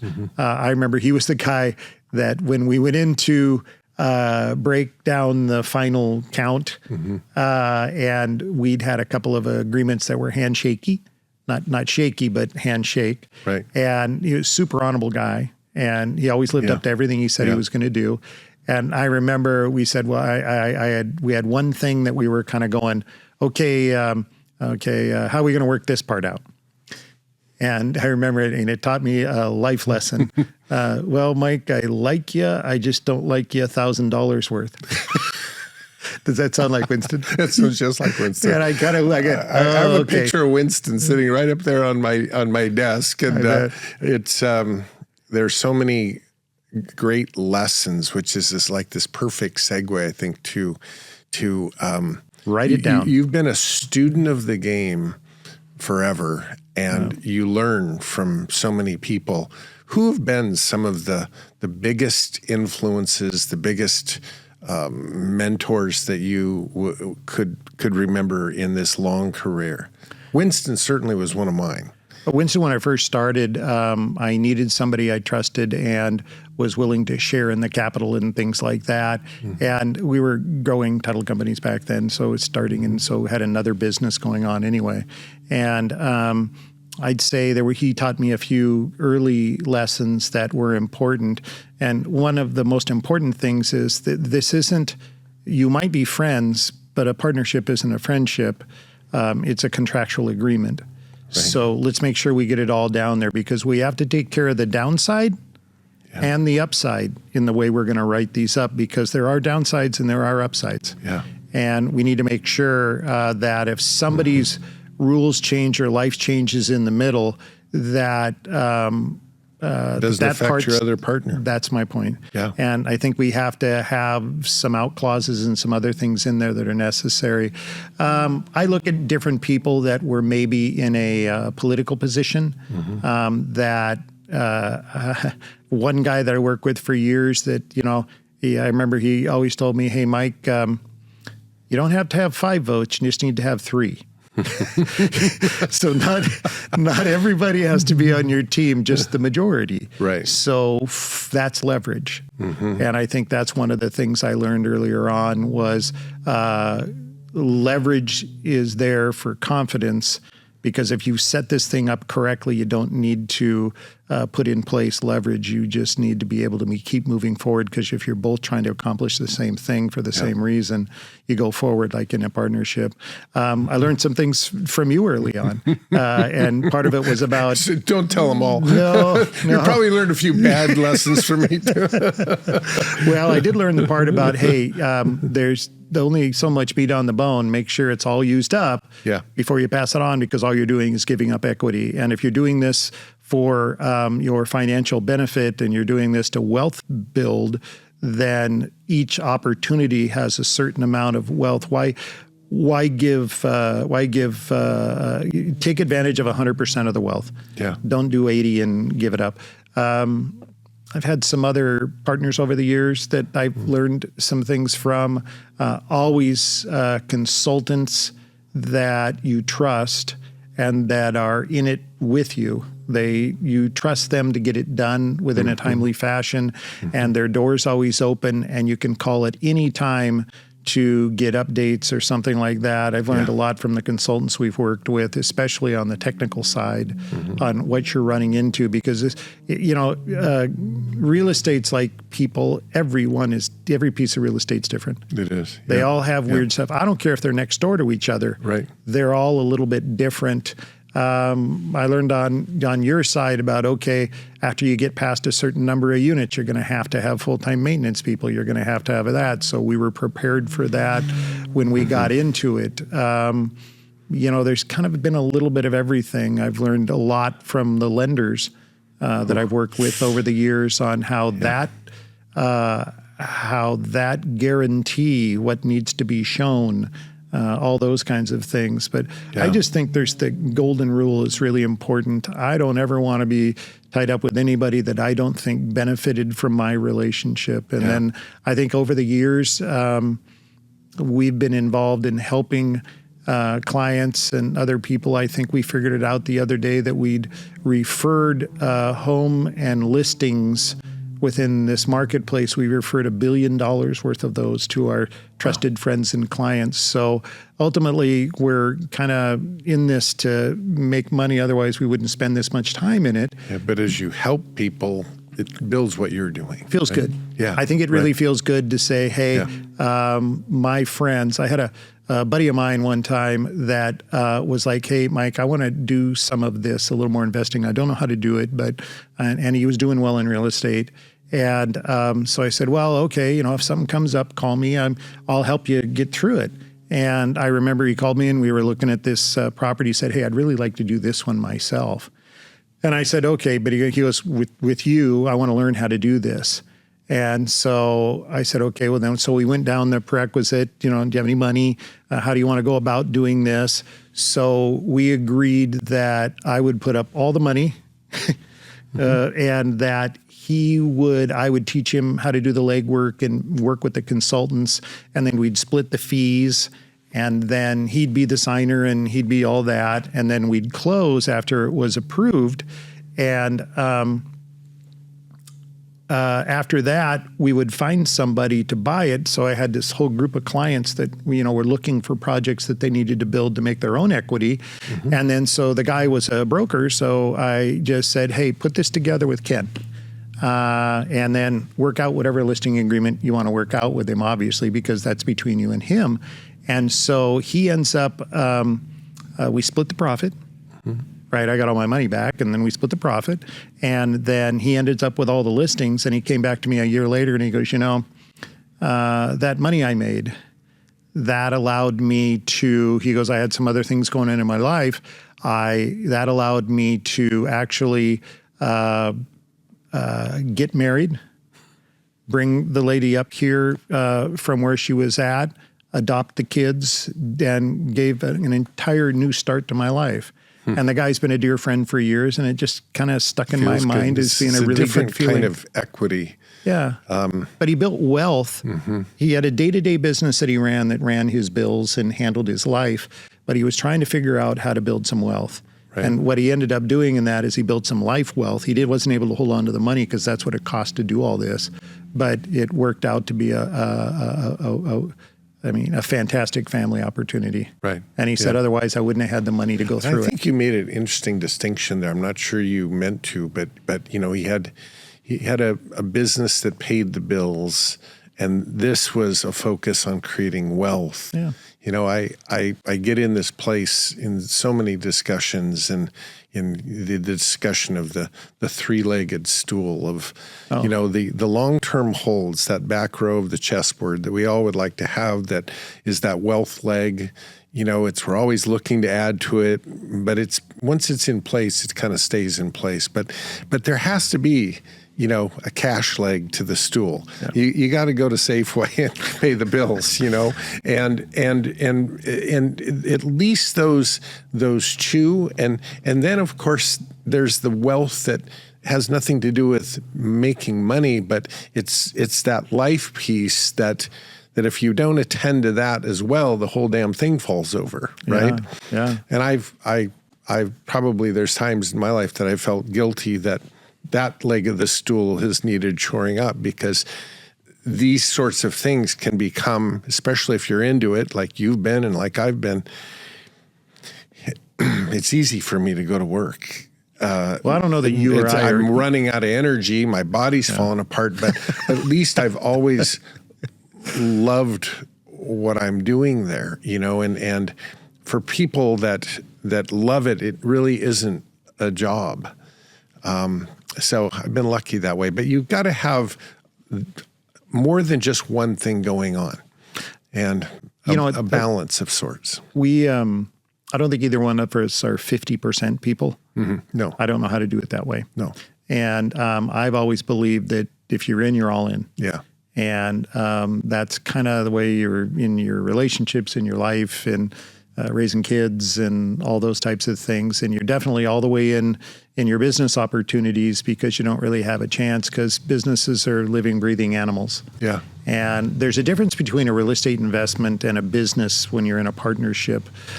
Business is that living, breathing animal, and it doesn't really truly have an expiration date. It just keeps going on. So you really need to make sure that partnership is the one that's going to be a marriage. Yeah. Real estate opportunities come and go every couple of years.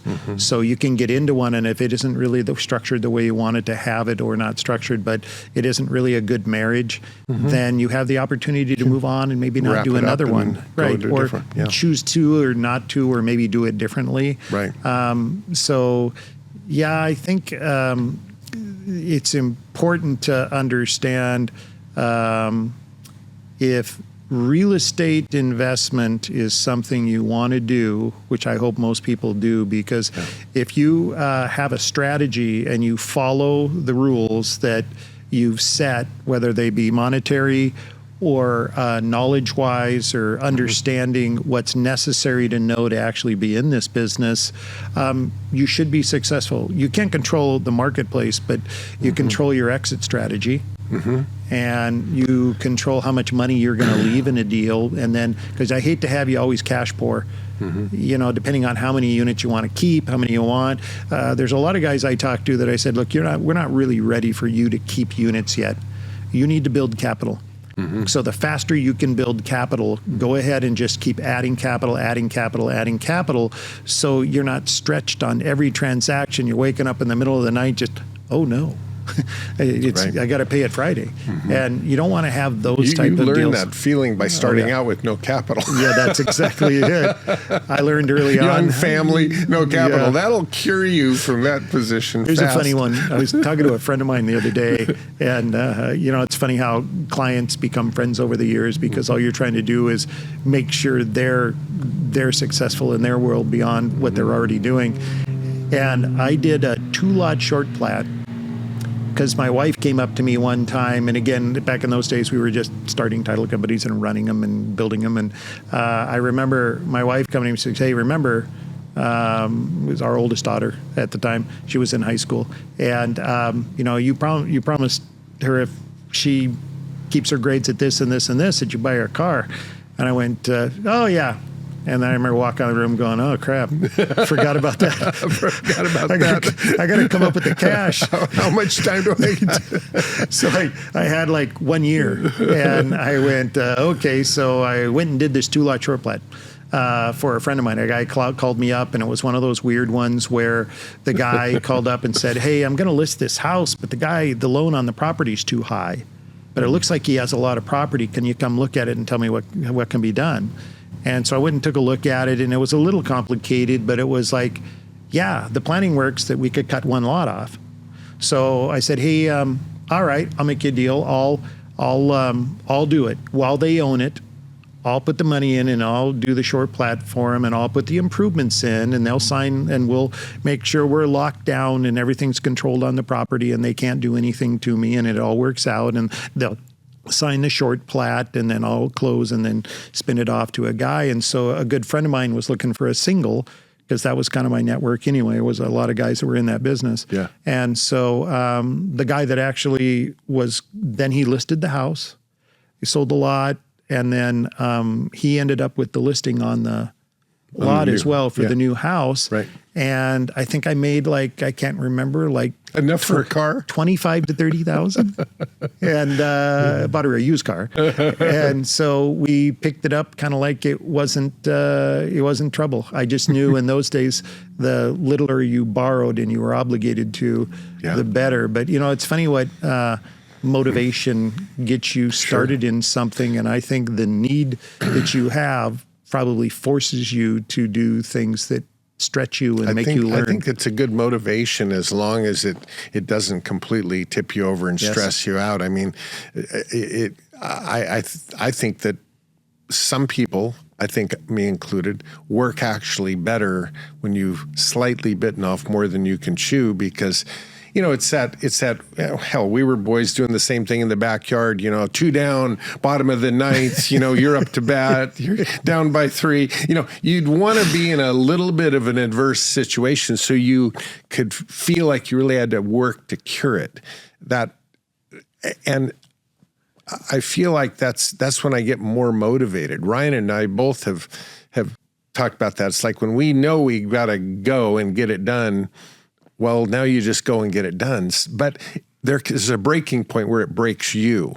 That's a life skill, I think, though. Yeah. There's a lot of people, when the pressure comes on, they kind of wilt because it's like overwhelming. Right. But I'm with you. If it's the 11th hour, I can get an enormous amount of work done in the 11th hour when I'm like, hey, now I got to get all this stuff ready and go. And I got to get all these phone calls. I got to get all these people on the same page. And we teach a lot of classes and do a lot of education. And you're constantly filling and moving and trying to get things done. And you guys do the same thing. So you know the scheduling part of that. And the last minute always forces you to get there. But I do think that's a life skill. You handle it on the go better. I'm sure you're sitting in the plane making phone calls, scheduling the next appointment when you're headed there. Once it's on the ground. Okay.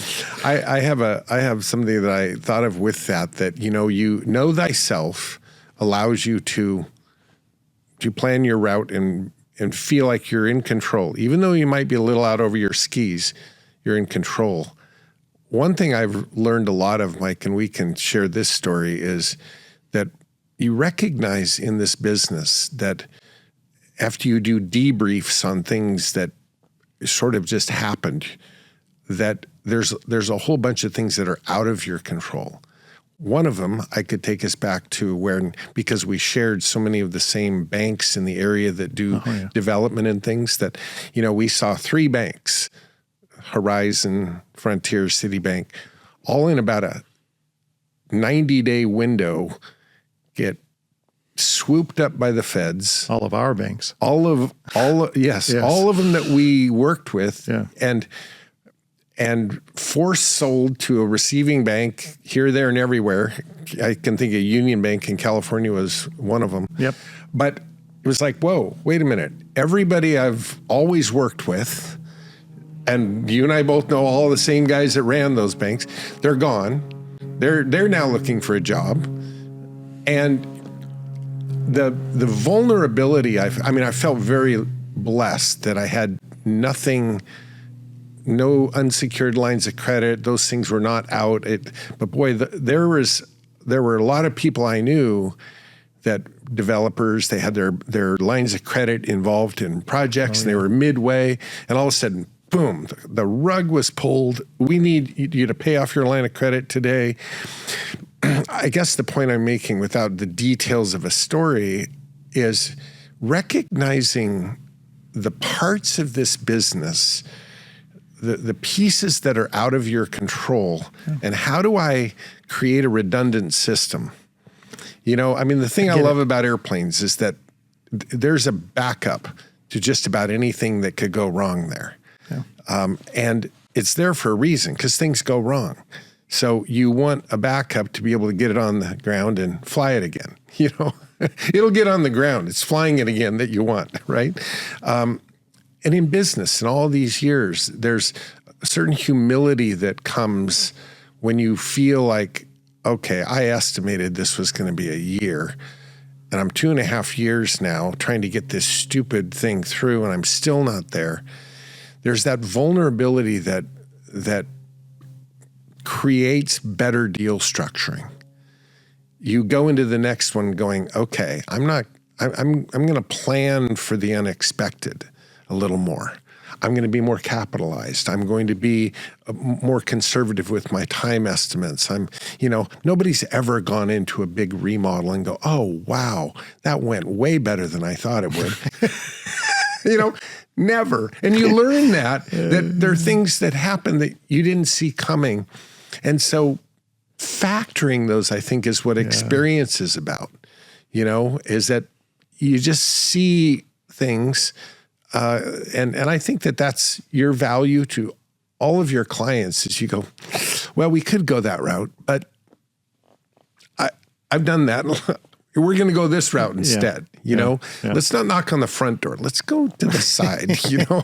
We don't want to get shot here. It's knowing who to call. Right. Knowing who to call, knowing what due diligences to build in, what contingencies to be built in, deal structuring on when things have to be paid out. People, I want to buy this lot, and then, whoa. Tie it up. Let's get something going where you're not all in with all the money until you get the approvals you need. Those are tools. Well, do you get married on a first date? Right. No, there's a we'll call dating feasibility or feasibility dating. Right. We'll call it either one. And we teach those classes like in land into housing, and then we teach another one on real estate investment. And we go through the different models, and there should never be something that you buy with just absolutely no feasibility. I'm not kidding. I don't care what it is. There's always something going on, because this is a financial partnership. It's not just something that it sounds like fun. That you just can't live your life that way, because I don't know about you, but I'm not going to sleep at night if I sit there and have to worry about all this stuff that's outside of my control. So what I do make sure I have is I have control of what I truly can control. And that's my system. And that's like 2008, for example, that's a once in a lifetime thing. But we hope. I was just going to say, I just said that's a once in a lifetime thing. And then I said, well, so said everybody else, right? And all the other different things. Yes. But your backup plan went away. Yeah. But even in 2008, I was solid with a backup plan, and I knew things were going to go wrong, because if you remember, Sterling Bank and Cascade Savings went under too. Yeah. So that was about every opportunity for a construction loan or a backup plan on lending back in those days. WaFed was the only one really left standing. Yeah. And I'm sorry if I didn't mention you in this process. We probably had Umpqua and maybe one or two others not as active in the marketplace. So you had to have equity. And I remember I had a friend of mine that was in building at the time, and he always had an equity partner, but he'd been out on his own for about a year or two and wanted to go back to the equity partner and go, hey, man, I need some help. Can you bolster me up for a while? And I remember the reply was, no, I think everybody should go broke one time in their life. So there are no friends when you're at the bottom. There are just people that can commiserate for you, but it's not like somebody else wants to jump in the lava with you. Right. So I think that no matter what business you're in, well, even people that were happy with the job, those jobs weren't there in a lot of cases when we went through that market. So even the safe tactic wasn't exactly safe. Right. So when war starts and everybody's jumping in a bunker and getting a helmet, there's not a lot of people that are going to put a hand out. Yeah. So understanding if you really aren't in a position that you want heavy risk, then sure, you need some type of equity partner, and then you both can share in the misery for a while. In that period of time, for example, had enough, fight through it, made it to the finish line, and moved on to the next one. Because the guys that survived, most of us probably made more profit in the next 4 years than we've ever made in our life on buying other projects and properties and things like that. Everything that was on the 5-yard line. That's exactly it. Right. Everything was about... And they fumbled. It was everybody was 8 months pregnant. Right. Just couldn't have the kid. And so it was really close, and there was an opportunity for a lot of people. And it wasn't like you sat there, you're waxing your mustache going, okay, I'm just going to garble all this stuff up. Well, it was more just if banks came to you and said, hey, here's what we want to sell it for. Okay, it either worked or it didn't. And there were a lot of people that were clients and friends that made more money in that 4 years than they've ever made in their career because they were still standing. Yeah. But right now, land and things was getting pretty expensive. And you had to continue to almost buy with the come. And now with all these new ordinances and things popping up, I believe we've pushed the reset button in my mind and really have freed up an opportunity for anybody that wants to try to understand the process, because it's not as complicated. If you're already in the investment game, you already understand the main process. This is just tweaking your approach. It's a way of actually, in one sense, I know it's not technically what's happening, but getting a hold of free land, what we're talking about here. That's what I've been telling people. I know you're building on free land. Think about that. Think about, I used to look at a detached 2-car garage sitting on the back of a lot. This is before all this Dadu ADU stuff. But essentially that's what I would do. I would look at the detached garage with a 412 pitch truss package roof and go, I'm just going to pull those trusses off, throw some joists across there, deck it, frame it, and put the trusses right back on. Because in my mind, I just gained 400 square feet on free land. I didn't pay any more for that. I already bought it with the house. But that footage that I'm building on is free. Well, if you can't build something on free land and have it work, go do something else for a living, right? You know what I mean? But this is the difference. What creates these opportunities is knowing zoning, knowing comp plan, knowing ordinance. The knowledge piece of how to approach this is a premium. And because opportunity doesn't sit around forever and stare at you, you have to show up with your knowledge. You have to show up knowing how that there's opportunity here. Yeah. And okay, I'm going to put it under contract with these due diligences to check my math, to check what I know and think can happen. But those that walk in with knowledge are going to capitalize on so many opportunities right now. Well, here's a great way to put it for some people. And again, it all gets a little bit, we cut it down into, or we squeeze it down into something that's like one play at a time. For example, in some of the cities, there's a lot of elderly people, and they cannot afford to move out of their home to go live someplace else because they've owned that home and they're free and clear and they've owned it for 50 years. But cash, as we know, the cost of housing has gone from 30% to 40% in literally a year. And people are going without heat and other things on fixed incomes. I look at the apartments we have and I ask my wife occasionally, I go, how you doing on, different, are you full or whatever, hey, do we ever raise the rent or anything like that? And we've got a lot of fixed income people that I would say at least 25% are fixed income, and we probably haven't changed the rent in years. And we know if we change the rent very much, they'd probably have to move out. So we'll look at that as being our part towards, the senior housing model. But there's a lot of what this has also created is now most of those backyards off the alley, especially with elderly people, are overgrown. There's garbage cans, there's falling down carports, and they probably don't drive a car anymore. Right. So, but they need to stay in their home. Right. So what you can do in a lot of cases is find out, okay, has somebody lived in their home for over 30 years and is there a loan against it? What if I pay you $100,000 for your backyard and you stay in the house? I guarantee you she could use $100,000 or he could use $100,000 worth of capital. Do you know how far that would go for somebody like that? And they don't have anything to do. Their backyard, they don't want to mow it. They have to pay. It's probably 2 feet long. And again, I'm not exaggerating. There's 100 of these. Yes, I know. And it's one small piece that you could go, okay, I am really doing the right thing, but I'm also doing a great thing for my investment opportunity. And that's one part of this new model that has just now stepped up. But it's not a fad. It's something that we need to spend some time thinking about. But more than anything, it just helps you understand when you walk up to a property, this is what I can do with it. And this is what's available for me to do with it. And so I know that there's an investment opportunity here. Now I have to have a seller that wants to sell. Yeah. And knowing your numbers, I think knowing your numbers is really important.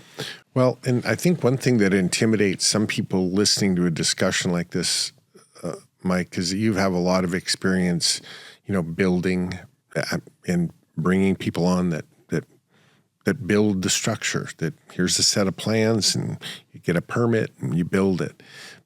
But I distinguish between the words builder and contractor is that I have students who literally wouldn't know what end of a hammer to hang on to. They dress nicely. They drive a nice car. They don't have a rack on the roof, but they are contractors to the nth degree. I think of Dorothy when I think of one. She's 70 years old and wow, what a contractor. But she shows up in her heels and walks onto the site and people jump because she runs the tightest ship in the shipping business. She's a contractor. She knows schedule. She knows written contracts. She knows budget. And her job as an entrepreneur is her projects stay within the time and the numbers. And she hires good people and she holds them to it. Don't be a day late. If you say you're done by Friday, don't make a call on Thursday and say you're going to be late. That'll hurt. It'll penalize you financially. It's a well-written contract. So we can do that. We're capable of that. We may not all have, trade skills, but you, sure, you've been on your share of job sites, but way more time looking like this than, with a nailing belt on, like 99-1, probably. Easily. Yeah. And I want to encourage people that this kind of world isn't just for guys with a pickup and a skill saw. It's for people that really do understand business and efficiencies and getting projects done and management and finance. And these are the skill sets. And managing time. Managing time. Wow. I mean, because, you're going to get a certain amount of feasibility with opportunities. Yeah. So you do have to have a group that's on your team. You have to have a planner, surveyor, engineer for utility, Absolutely. for a utility plan. If you really are the sweater guy, because you're managing or doing something else during the day, then you either need partners or you need, for example, a manufacturer that knows how to do this stuff. Right. So depending on the size of your project, like these kind of projects that we're talking about that are simple teardowns in 4 units or something like that, you can get a planner that you trust. If you can get a manufacturer that is a home builder or a contractor and you're comfortable with the fee, I think probably in the last 2 weeks, I've, 1, 2, 3 projects that friends of mine want to do on their own. I gave them other builders that are friends of mine that would do the contract and build it for them, and at a certain price that would be at a wholesale price. And it works for all of them. Right. But it's having the contacts that get you to that point and having a trustworthy crew that you're comfortable with. Yeah. That's how you get there. But you should have a process depending on where you want to come and go out of it. But you talked about free land, and that's what I'm trying to say is you should be able to buy a house.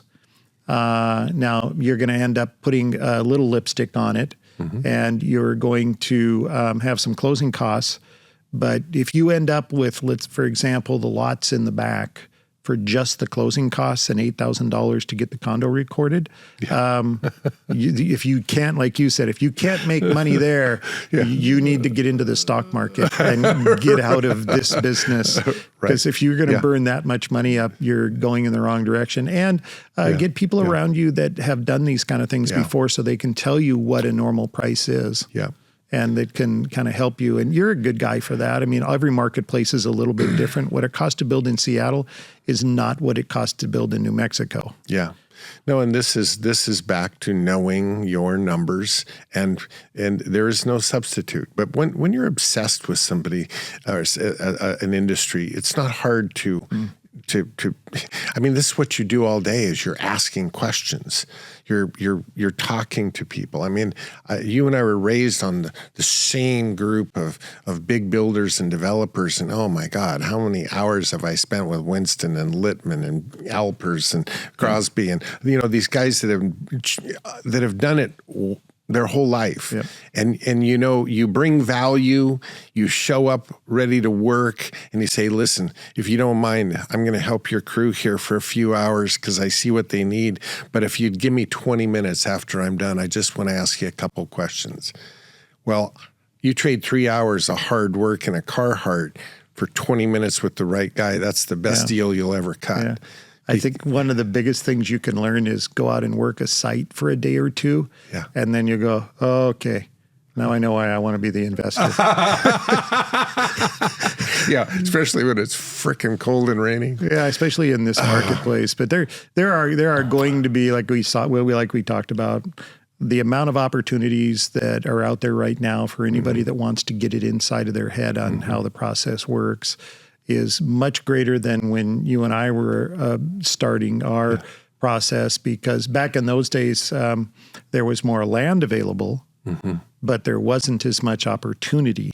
Yeah. No, Now I feel like there's, with all these ordinances and laws changing, there's opportunity again. 5 years from now, 7 years from now, when we're sitting here in this marketplace, stuck with the same land use, the same zoning, and everybody's already burned through most of it, and we're going, how many places have you driven by personally that you went, I knew I should have bought that? Yeah. I mean, there are some roads I won't drive on anymore. I've got a few. Yeah, there I go. Oh, man, I can't even look at that again. Blew that Yeah, one. right. What was I thinking about? Why did my arms turn into crocodiles right on that day where I didn't do it, or something like that. But I look at so many different sites for clients to try to help them down that process. So I get a comfortable feel for how much the marketplace, and I'm still shocked at how much finished lots and things like that sell for, because it really, for a long time there was no money in developing lots and real estate. There was only money in either spinning the approval, the prelim, or finishing the houses. Now guys are making money off land development again, just because the finished lots are in so much demand that there are land developers again. Yeah. And back in 2008, we had 225 spec builders in this marketplace. Yeah. By 2010, we had 19. Right.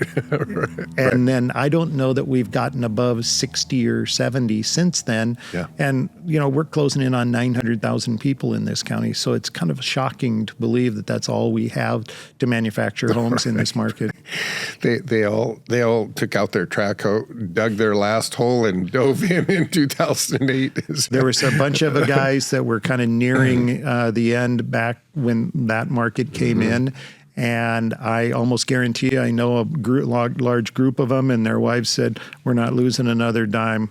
We're retiring now because what we've got is just enough. Yeah, right. And so they just stopped their game and moved on. And their kids couldn't take over their business for them, so they moved on to a different career. So we've got probably, in this marketplace, we have 4 guys that are 40 and under. And everybody else is over 50 or 60 that's in the construction game. Yeah. And that kind of tells you we're going to be missing a marketplace unless some people start kind of re-injecting themselves. Great. I love these words, because there's so many power players that I'm blessed to work with that are young entrepreneurs that are as addicted to this as we've always been. And Mike, what a privilege. I think everybody on this call gets the idea that we could sit here for days and go through project after project and war story after war story and what's happening now and all of the various things. I was literally, no exaggeration, at 3:30 this morning, I was going through a 30-page purchase and sale agreement. Really? And it's, you got to be half crazy or obsessed to do that. But I had to get it out today. There was no screwing around. It had to be done. And my first meeting this morning was at 8. So, back it up, right? I feel privileged that we've been in this for so long, and yet I think people get a sense of the enthusiasm and the opportunity. We may be slowing down, but I know my tail's still wagging like a Springer Spaniel on opening a pheasant day. And I see all that you've got going on, 100-acre development here and all these projects, but you wouldn't do it if they didn't work, if they weren't profitable, and if you didn't love it. So we're pretty lucky, man. I'm trying to pass it on to the next generation. Yeah. Well, you are with your son. And I think that's worked well. Again, if he chose not to continue a sports career, then it was like, hey, I got to find something else I want to do, and I'm kind of burned out on that. And so got him involved in land acquisition, so he learned the process of what land was all about before he decided to go into his own thing and start being a Finnish guy. And so it's worked well because they've got kind of a family business going on between him and my son-in-law, who actually is the contractor that builds the houses. Awesome. And a lot of that strategy behind that is a tax strategy that is part of kind of another class we do. But you're right. I'm glad they didn't have to sit and listen to the high school baseball stories. I don't think they would have made it through that, because we bored poor Sean to death as we were sitting here earlier talking baseball stories. How do people get a hold of you directly? Everybody's got all these ways, and I don't even pretend to know the best way. I don't want to give away any way that you don't want people to know. But how do they contact you if they have questions or they want to thank you or I'm have on comments? Mike Appleby, Appleby on Facebook. I'm on LinkedIn. I've got a cell, and my email is mike.appleby@ctt.com. That's a work email. And then I've got a cell at 425-422-2412. And I really do enjoy helping people in their business. The worst thing that could happen is somebody makes a mistake that easily could have been moved around just with a phone call or two. Right. Every jurisdiction has different rules. And again, I can't tell you how much time we end up spending up here trying to streamline the jurisdictions, trying to work with each one of them so all of our clients have the ability or be in a position to use my personal leverage with a lot of the people that are involved in our jurisdictions to try to help people through their problems, because the last thing you need to do is start yelling at somebody. There's usually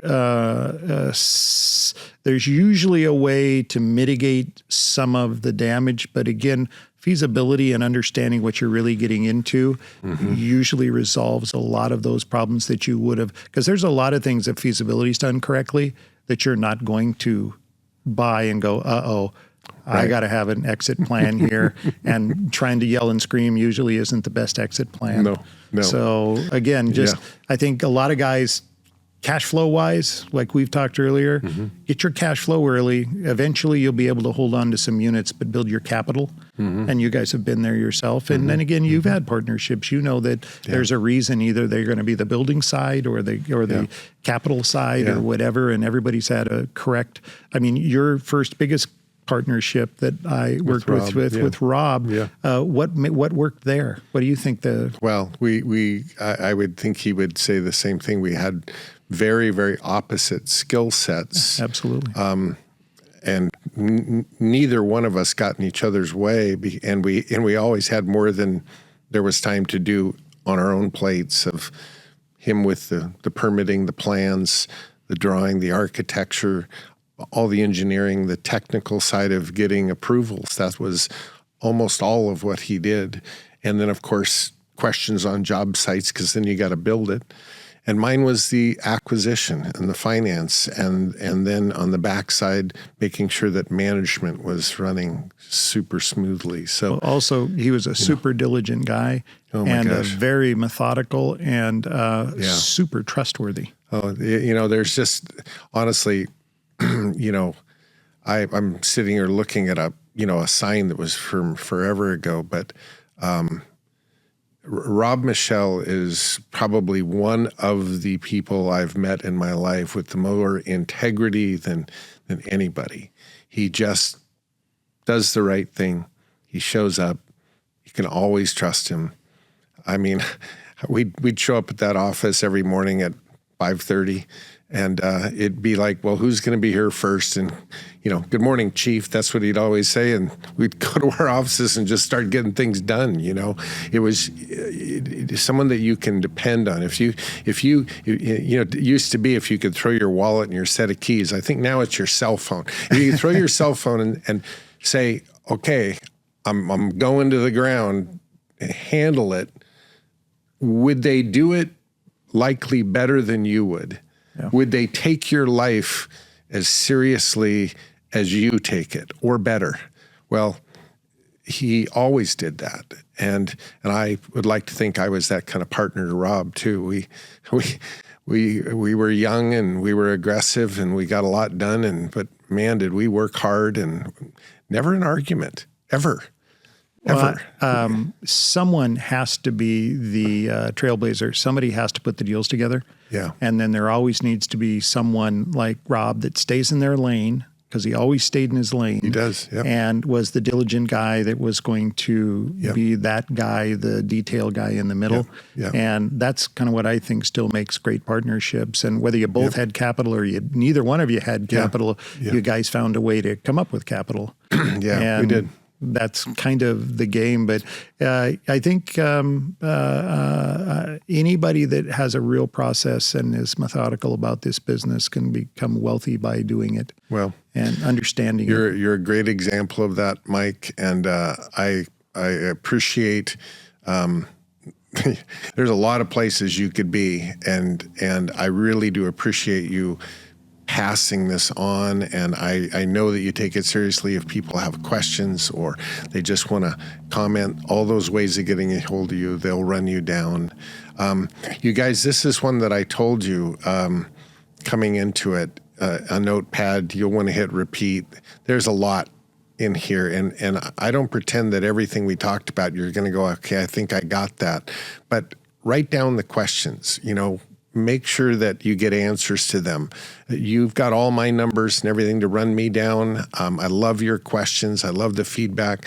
Mike's an open book. We add up to about 130 years old when we put it together. We're not winning any sprints these days, but there's about 100 years of experience sitting here. So utilize that. Utilize that for your benefit, and that's hopefully something that you'll do. So. Thanks again, brother. And thank you again for tuning in. And until the next opportunity, God bless you.